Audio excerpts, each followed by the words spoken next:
வணக்கம். சீமான் அண்ணன் பேசிய கருத்தை உங்களுக்கு சுருக்கமாக சொல்ல போகிறேன். காணொளியை முழுமையாக பாருங்க. சீமான் அண்ணன் கூறியவை: முறை செய்து காப்பாற்றும் மன்னவன் மக்களுக்கு இறையென்றும் வைக்கப்படும். துணியுடைமை, தூங்காமை, கல்வி இவை மூன்றும் நீங்கா நிலன் ஆள்பவர்க்கு. அஞ்சாமை, அறிவு, ஊக்கம், ஈகை இன்னாங்கும் எஞ்சாமை வேந்தருக்கு அழகு. எல்லாமே பாடி வச்சுட்டு போயிட்டான். நாங்கள் புதுசாலாம் கோட்பாடு தத்துவம்லாம் வகுத்துக்கிட்டு ஒன்றும் செய்ய வேண்டியது இல்லை. அவன் சொன்னதை செஞ்சால் போதும். வேளாண்மை உழுது கொண்டு வாழ்வாரே வாழ்வார், மற்றவர்கள் தொழுது கொண்டு பின் செல்பவர்.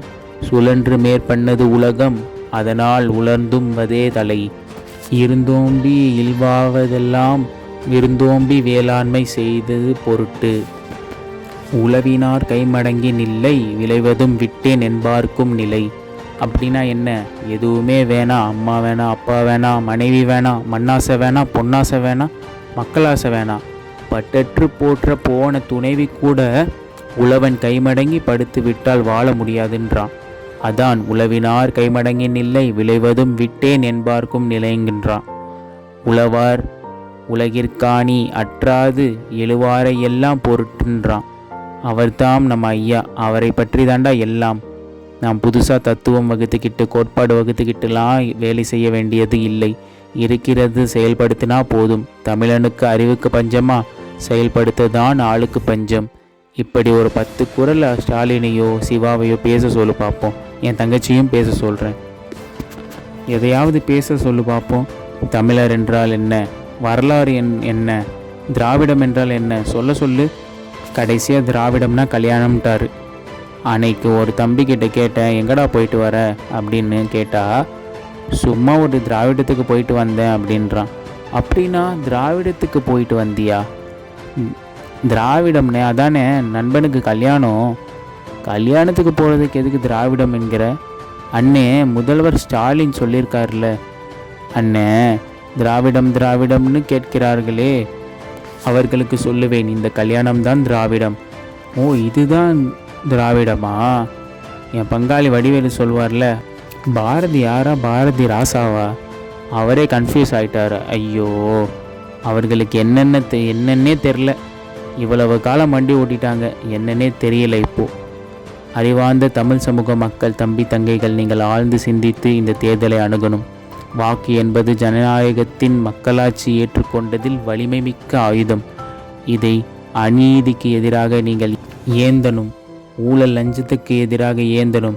ஊழல், லஞ்சம், பசி, பஞ்சம், கொள்ளை, சாதிய இழிவு, தீண்டாமை, அடக்குமுறை, ஒடுக்குமுறை, மது, மதபோதை, பெண்ணிய அடிமைத்தனம் இவை ஏதுமற்ற ஒரு தேசம் படைக்க நீங்கள் உங்கள் வலிமை மிக்க ஆயுதத்தை, வாக்கு என்ற ஆயுதத்தை தூக்கணும். கல்வி, கல்விக்கேற்ற வேலை, வேலைக்கேற்ற சம்பளம், அதை கொண்டு வாழ்கிற பெருமை மிக்க வாழ்வு. 5க்கும் 10க்கும் அரிசிக்கும் வேட்டிக்கும் 100க்கும் 1000க்கும் கையேந்திராத ஏழை வறுமை நிலைகள் இல்லாது நம் மக்கள் மீட்டெடுக்கணும். இலவசம் என்ற சொல்லை ஒழிக்கணும். அது தன்மான இழப்பு. இலவசம் பெற வேண்டிய ஏழ்மை வறுமை நிலை இல்லாது நம் மக்களின் வாழ்க்கை தரத்தை உயர்த்தணும். எல்லாருக்கும் வேலை கொடுக்க முடியும். வேளாண்மையை முன்னிறுத்தி கட்டமைத்தால் வேலை இல்லை என்று எவரும் சொல்ல முடியாது. அண்ணன் சொல்கிறான் பாரு, பனைமரம், அடர்த்தியான பனைமரம் இருக்கிற தொழிற்சாலை, பதநீர், கருப்பட்டி, பனை கற்கண்டு. நல்லா கவனிச்சுக்கோ. பனை ஓலையில் இருந்து கோட்டா, பொட்டி, பாய் எல்லாம், பனநாரிலிருந்து கட்டில் எல்லாம், பனிநாரிலிருந்து கட்டில் தயார் செய்யலாம். எல்லாமே தயாரிக்க முடியும். நுங்கு பதப்படுத்தி விடுவோம். பனக்கிழங்கை பதப்படுத்தி விடுவோம். பனக்கிழங்கு மாவு, மைதா அதைவிட சிறந்த மாவு. அதை வைத்து ரொட்டி சுடலாம், சப்பாத்தி சுடலாம், களி கிண்டி சாப்பிடலாம், எல்லாம் செய்யலாம். இதையெல்லாம் என் தலைவன் செய்து காட்டினான். பனை மரத்திலிருந்து மிட்டாய் இல்லை, அந்த சாறை எடுத்து மிட்டாய் செய்து விற்கலாம். எவ்வளவு செய்யலாம். தன் உடலிலே எல்லாவற்றையும் பயன்பாட்டுக்கு தரும் ஒரு உயிர் இருக்குன்னா அது பனைமரம்தான். எல்லாவற்றையும் பயன் தரும் அங்கே ஒரு தொழிற்சாலை. அது உன்னால் செய்ய முடியாதா? இந்த சீமை சரக்கை ஒழிச்சிட்டு கல் கடையை திறந்து விட்டனா நாடு நல்லா இருக்கும். எந்த பயனும் சொத்தை வைக்க மாட்டான். குடிச்சிட்டு சாக மாட்டான். 2 லிட்டருக்கு மேலே குடிக்கிற ஆளை சொல்லு பார்ப்போம். ரொம்ப பெரிய குடிக்காரன் என்ன 3 லிட்டர் குடிப்பானா? இவ்வளவு தான் குடிப்பாங்கன்னு எப்படி சொல்கிற சீமான்?